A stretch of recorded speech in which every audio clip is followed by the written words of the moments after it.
Bueno, pues empezamos. Estamos en familia. Buenos días a todos y a todas. Gracias por la asistencia a este evento que hemos preparado pues, con mucha ilusión, Manuel y yo mismo. Después de estos años sin encontrarnos, pues el reencuentro nos viene bien pues, para presentaros a Manuel, que muchos ya conocéis por el tema del soporte legal que estáis utilizando en la plataforma, que es nuestro director legal, desde septiembre del año pasado. Y lo que una persona pues, que como veis está dedicada exclusivamente a la privacidad, es su ilusión, su manera de trabajar, y bueno, por eso pues, ha hecho estos dos libros, ya lo hemos editado ya para este evento, ya los congresos, que hacía 2 años que no se hacía, y hemos trasladado todo el conocimiento que tenemos para el sistema de cumplimiento de la normativa de privacidad, donde aquí se puede decir que está pues, todo para poder hacer. El segundo libro que tenemos es la gestión, que hemos preparado también en la plataforma, la gestión del riesgo, basado en la guía de la agencia, y también ya hicimos una presentación para los reservos, que no presenta hoy también haremos otra, pero básicamente sí, yo os explicaré también un poco. Pero nada más, paso la palabra a él. Bueno, pues yo primero evidentemente agradeceros que hayáis decidido compartir hoy parte de vuestro tiempo con nosotros.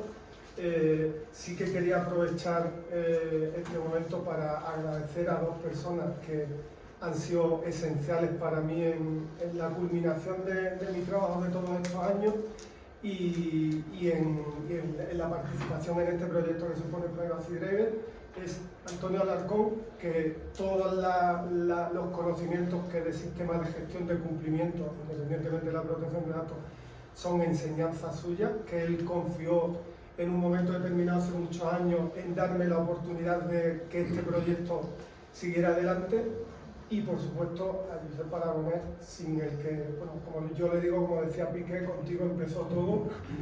Espero que a nosotros no nos pinchen los teléfonos. Y que montes gracias por todo, por la edición del libro, y creo que esto lo traslado desde el resto de visioneros y el resto de compañeros. En materia de protección de datos habemos mucha gente que podamos tener más o menos conocimiento, pero ser capaz de trasladar a la herramienta, que al final es nuestra herramienta de trabajo, todas estas cuestiones, eso solo un gurú como tú es capaz de hacerlo. Así que gracias, y creo que extensivas del resto de compañeros. Bueno, pues sin más voy a empezar.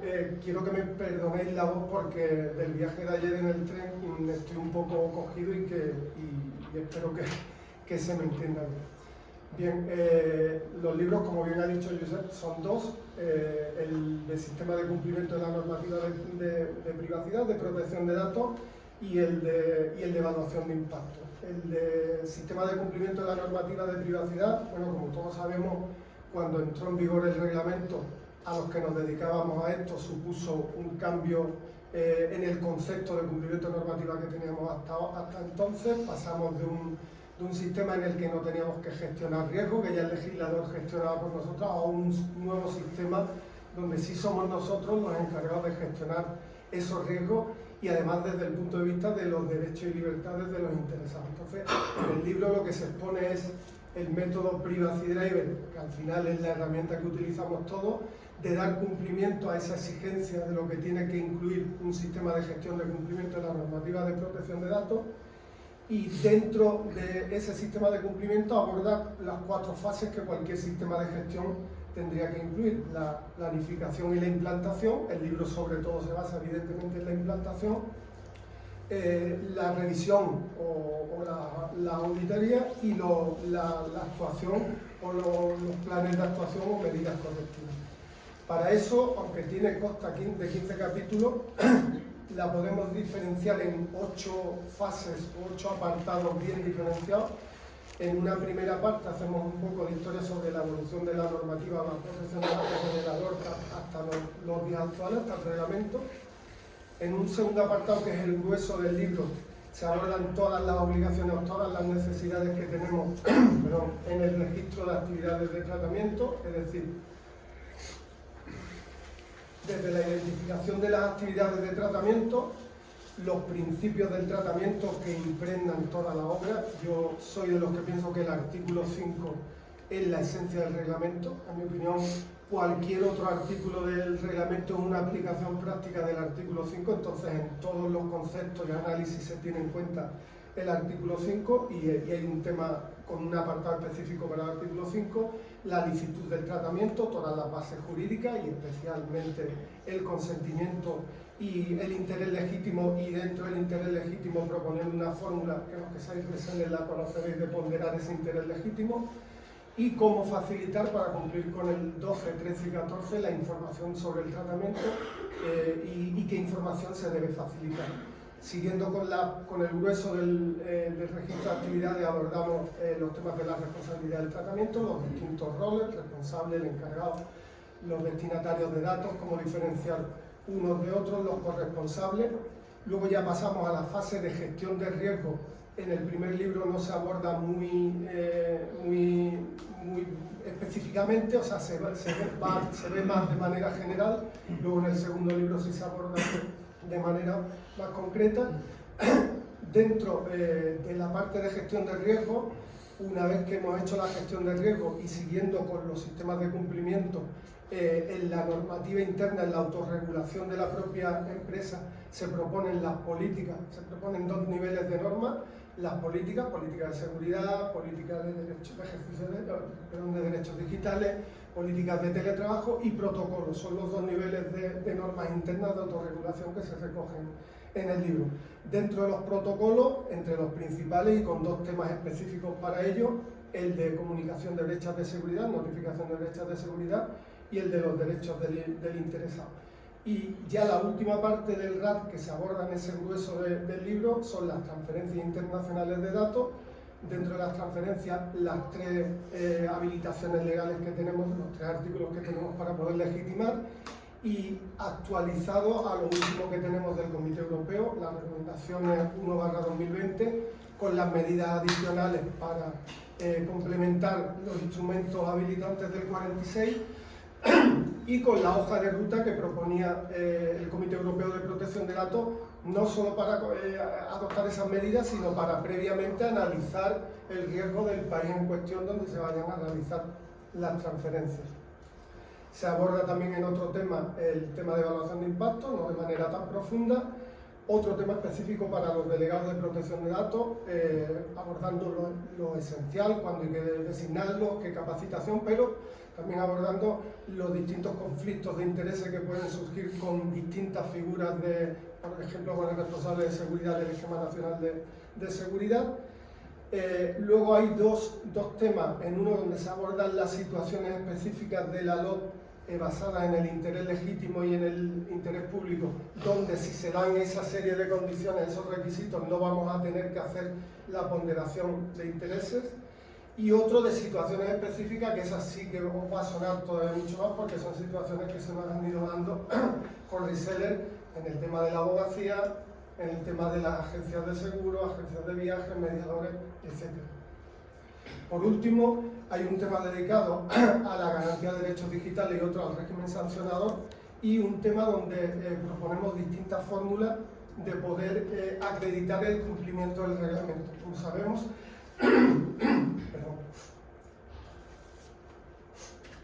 como sabemos, todavía no tenemos un sello que certifique el cumplimiento del reglamento, entonces, entre tanto, tendremos que recurrir códigos de conducta, solo tenemos el de Farmaindustria, pues tendremos que recurrir a sistemas de gestión de seguridad de la información, como la 27001 ampliando con 27701, o al Esquema Nacional de Seguridad, o a acreditar sencillamente con los documentos, con nuestras políticas que tengamos.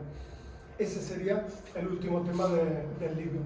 El libro de evaluación de impacto es dedicado exclusivamente a la evaluación de impacto, va en total sintonía con lo que visteis el otro día de la demo y con lo que vamos a ver ahora, es decir, se tiene en cuenta todo el artículo 35, tanto para la obligación de determinar si tenemos obligación o no de realizar la evaluación de impacto, los contenidos que debe contener la evaluación de impacto, es decir, el análisis, la descripción sistemática del tratamiento, la evaluación de la necesidad y proporcionalidad en base a la finalidad, La gestión de riesgo, teniendo en cuenta también las últimas recomendaciones de la agencia de diferenciar muy claramente los riesgos de incumplimiento de los riesgos asociados a los derechos y libertades de los interesados, y al final nos va a generar un informe que además también va en consonancia con la nueva versión del informe de la agencia para entidades privadas. Eso es un poco un resumen de los dos libros. Antes de daros la oportunidad, si queréis preguntar algo o pasar a la demo de la función de gestión de riesgo, bueno, pues deciros, os imaginaréis que para mí estos dos libros, que Josep me haya dado la oportunidad de editarlos y publicarlos, pues culmina el proceso de muchos años de trabajo. Nosotros nos definimos como obreros de la protección de datos, somos profesionales iguales que vosotros, ni más conocimiento ni menos conocimiento, vivimos de ese feedback que hay entre el reseller y nosotros, y que esta obra pues supone la culminación de esos años de trabajo, de muchas horas de trabajo, de muchas horas de investigación y de muchas horas de debate. Si queréis hacer alguna pregunta al respecto, y si no pasamos a la función de gestor de riesgo. Antes de entrar en la función, me gustaría volver a recordar lo que dijimos el otro día antes de empezar en el documento, porque ha habido, después de la demo, ha habido mucha gente que nos ha llamado a hacernos ese tipo de consultas. Entonces, recordaros que en el menú soporte, el legal, en la pestaña de desvía, tenemos todos los documentos que nos valen para este asistente, como el asistente del gestor de riesgo. Tenemos los listados de controles de la agencia, que en este caso sí que vienen, los que hayáis visto los listados, veréis que hay determinados factores de riesgo que la agencia ya valora el riesgo que tiene. No analiza probabilidad de impacto, pero sí pone un valor al riesgo, no sé si lo habéis visto. Si lo queréis tener en cuenta, en la aplicación no sale, lo tenemos que valorar, pero si lo queréis tener en cuenta, lo podéis tener en cuenta. Tenemos la guía de gestión de riesgo y los informes, ¿vale? Entonces vamos a pasar... Y también está el vídeo. Vale, sí, y desde el otro día tenemos dentro de técnico el material, el último de ellos es el de gestión de riesgo, que es el que grabamos el otro día en la demo. Bien. Hoy no vamos a entrar en tanta profundidad dentro del gestor de riesgo, por lo que eso os digo que lo que queráis ir preguntando o dudas que os vayan surgiendo la podéis ir haciendo. Bien, como decíamos el otro día, en el menú actividades gestión de riesgo, cada vez que abramos vamos a tener 3 pestañas. En la pestaña de versión anterior de PIA tendremos, si tenemos hecha alguna versión con el asistente anterior. En la pestaña de evaluación de impacto vamos a tener las evaluaciones de impacto que vayamos llevando a cabo con nuestros tratamientos, con el nuevo gestor. Y en el análisis de riesgo, los tratamientos que analicemos solo, que gestionemos solo el riesgo, que no hagamos la evaluación de impacto. Dándole a añadir gestión de riesgo, nos va a dar la posibilidad o bien de entrar y crear una de cero, o bien crear una copiando datos de otra, y lo mismo para la evaluación de impacto. En este caso, vamos a ir a una de las que tengamos creadas para ir directamente al paso 1 del asistente. En el paso 1 del asistente se identifica el riesgo, en este caso la evaluación de impacto, la fecha de alta y la fecha de evaluación. Ya empezamos a contemplar las versiones para posibles documentos de certificación que puedan venir. Damos de alta el tratamiento, vamos a eliminar este para que luego podamos pegar los datos, añadimos el fichero al que le vayamos a realizarla o que pretendamos analizar primero si tenemos obligación de hacerla, como la evaluación de impacto, un proceso que hay que llevar previamente, hay que llevar a cabo previamente al inicio del tratamiento. Vamos a poner la fecha estimada del tratamiento, la fecha cuando se inicie el tratamiento, si tenemos fecha de caducidad o criterios de caducidad si es que existen. En el siguiente paso, que creo que lo visteis todo, ahora no vamos a recorrerlo entero, tenemos el asistente para obligaciones, para determinar si tenemos la obligación o no de hacerlo. El asistente está basado en el artículo 35, en las listas que publicó la agencia de obligación y en las que publicó de tratamientos que no están obligados, y en función del nivel de análisis donde determinemos si no tenemos la obligación o tenemos, el gestor nos va a decir si tenemos la obligación o no de hacerlo y nos va a generar un informe con la obligación o no obligación. En este caso vamos a seleccionar una que tenga obligación, por ejemplo el 35.3. Nos emite el informe, seguimos con los datos del equipo de redacción y con los intervinientes. En este caso, destacar que en el equipo de redacción podemos marcar si queremos que el coordinador aparezca o no aparezca, seleccionando la casilla correspondiente. Si lo seleccionamos va a aparecer con su firma en el informe, si no lo seleccionamos porque no quiera firmarlo no. Y en los intervinientes es exactamente igual, se pegan datos, se pueden incluir, y aquí sí que se contempla la posibilidad de que haya alguien que no tenga acceso a datos, porque sea un experto externo al que hayamos recurrido para hacer cualquier consulta y simplemente se trate de una consulta legal. En el siguiente paso vamos a realizar el proceso de consulta a los interesados. Si la evaluación de impacto se está llevando a cabo antes, como hay que hacerla, podemos hacer una consulta a los interesados con las distintas preguntas y si hemos tenido en cuenta o no de los distintos tipos de encuestas que se hagan. En el siguiente paso es donde vamos a hacer la descripción sistemática del tratamiento, que en la primera parte de legitimación, dándole a pegar datos, se van a pegar todos los datos de la estructura del fichero. El tema del caso de uso, si es el caso, que sea uno de los casos de uso contemplados por la agencia en la guía de protección de datos desde el diseño y por defecto, lo incluiremos y lo tendremos en cuenta luego a la hora de establecer las medidas de seguridad desde el diseño y por defecto. Y luego, bueno, como estuvimos viendo el otro día, tenemos la descripción sistemática. En este caso decidimos hacerla en base al ciclo de vida de los datos. Existía la posibilidad de análisis a alto nivel y para operaciones de tratamiento, pero en base al ciclo de vida de los datos vamos a poder incorporar cualquier tipo de tratamiento. En cada una de las fases del ciclo de vida de los datos vamos a incluir las distintas operaciones de tratamiento que se lleven a cabo. En ese caso, la operación de tratamiento vamos a describirla, vamos a describir el tipo de datos que estamos utilizando, toda esta información es la que nos va a valer para en esta fase de la evaluación de impacto, sin ser la gestión del riesgo, sí que determinar ya qué amenazas pueden tener en base a esta información que estamos añadiendo.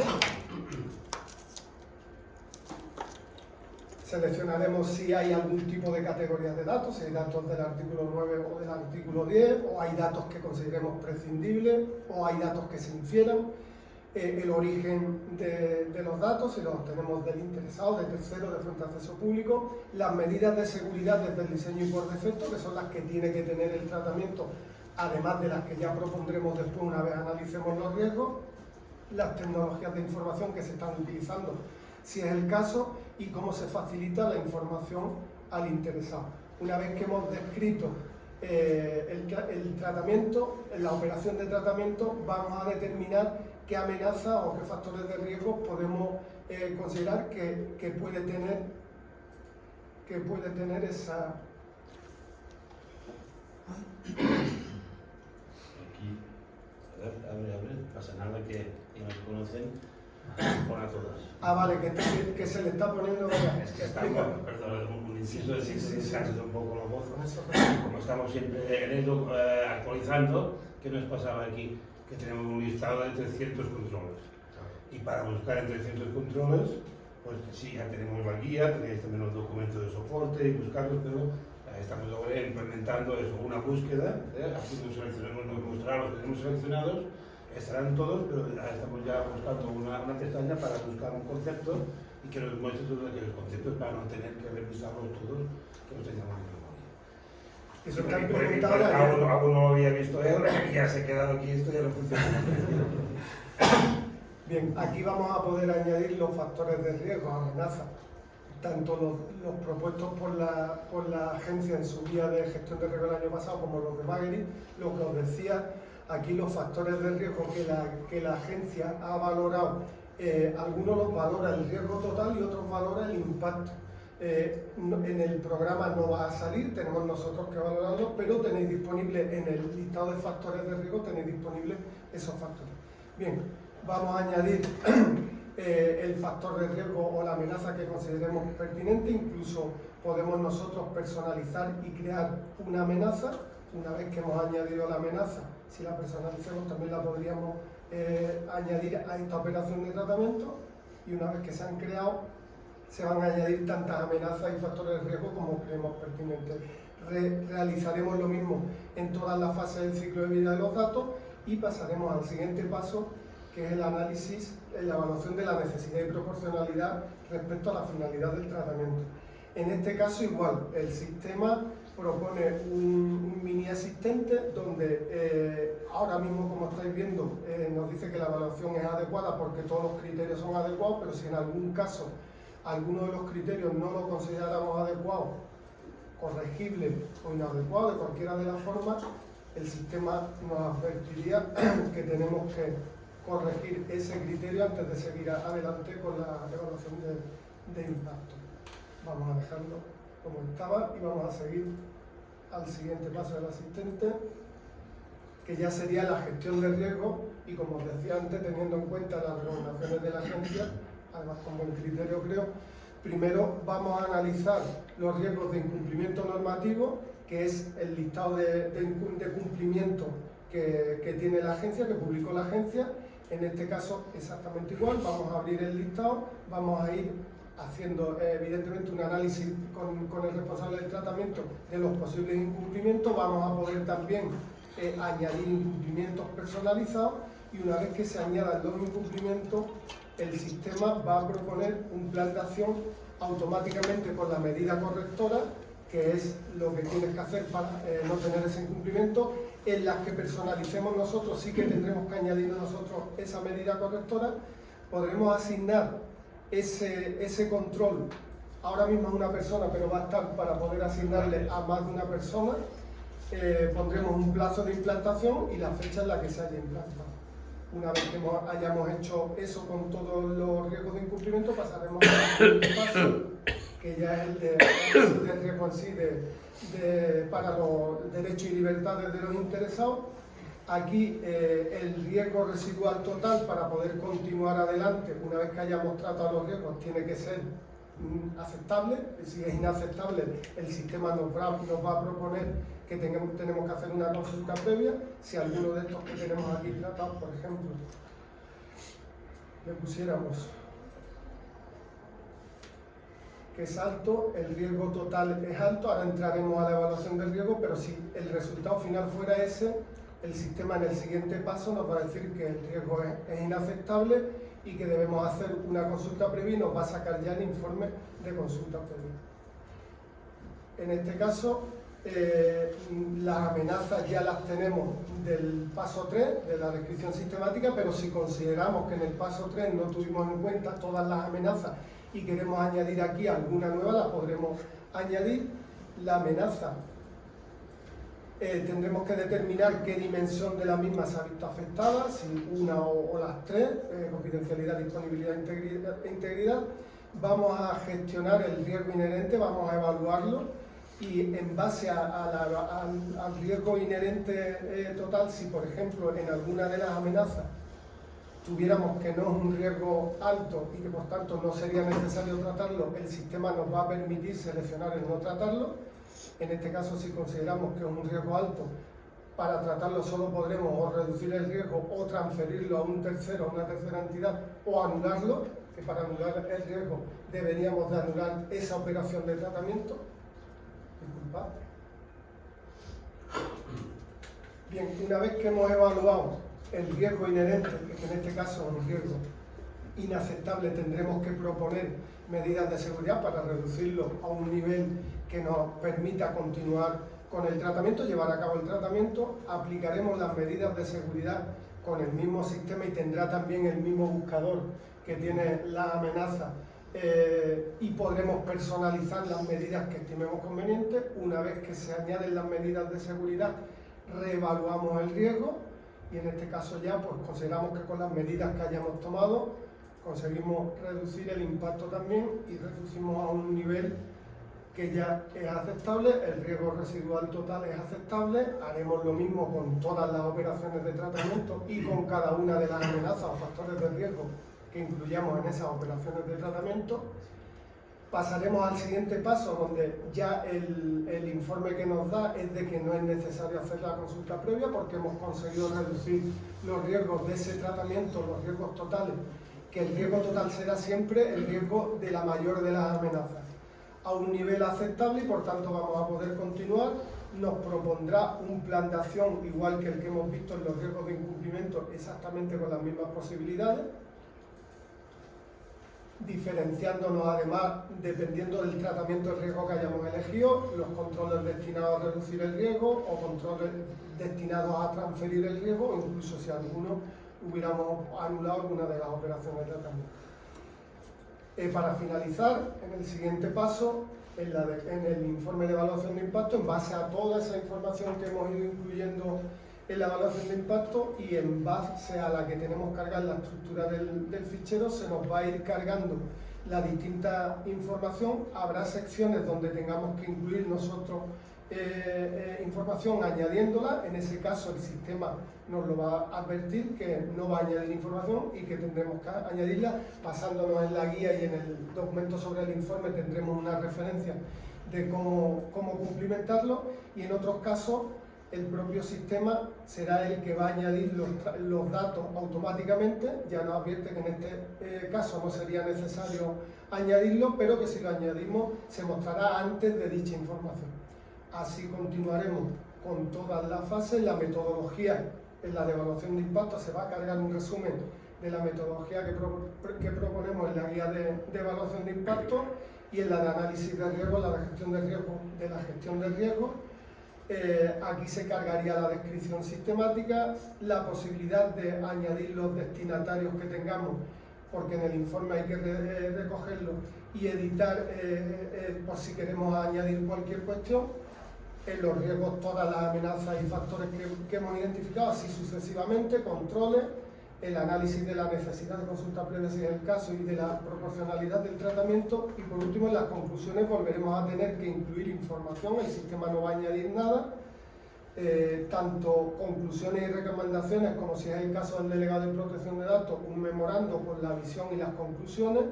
Podremos añadir referencias que hayamos tenido en cuenta de informes, jurisprudencia en la evaluación de impacto que hemos llevado a cabo, y cualquier documento que consideremos, el informe de la obligación de hacerla, el informe de la no obligación de llevar a cabo la consulta previa, etc. Las firmas, como decíamos al principio, el sistema, si hemos puesto que se pongan las del coordinador, también las pondrá, y por defecto va a poner siempre la del responsable y la del delegado de protección de datos, si es el caso que exista delegado de protección de datos. Con esto habríamos acabado el proceso de evaluación de impacto. El de análisis de riesgo, gestión de riesgo. Sí, bueno, que me embalo. Si queréis hacer alguna consulta al respecto o preguntar algo. Es tan rápido y tan sencillo que lo han visto todo muy claro. El gestor de riesgo, además, como lo vimos el otro día, es básicamente la misma metodología, pero sin la evaluación de la necesidad. Nosotros consideramos, estos son criterios, es el que después de valorar muchas veces consideramos que era el que teníamos que adoptar.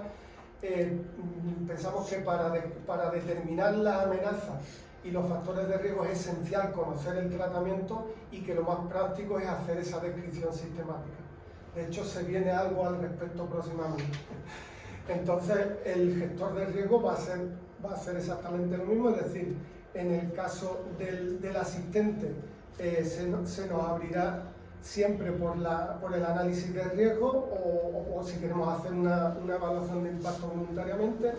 No tenemos el paso 2 de la consulta, del proceso de consulta. En este caso, el fichero, en la actividad de tratamiento, vamos a poder pegar los datos igual. La amenaza de la descripción sistemática del tratamiento es exactamente igual que hemos visto.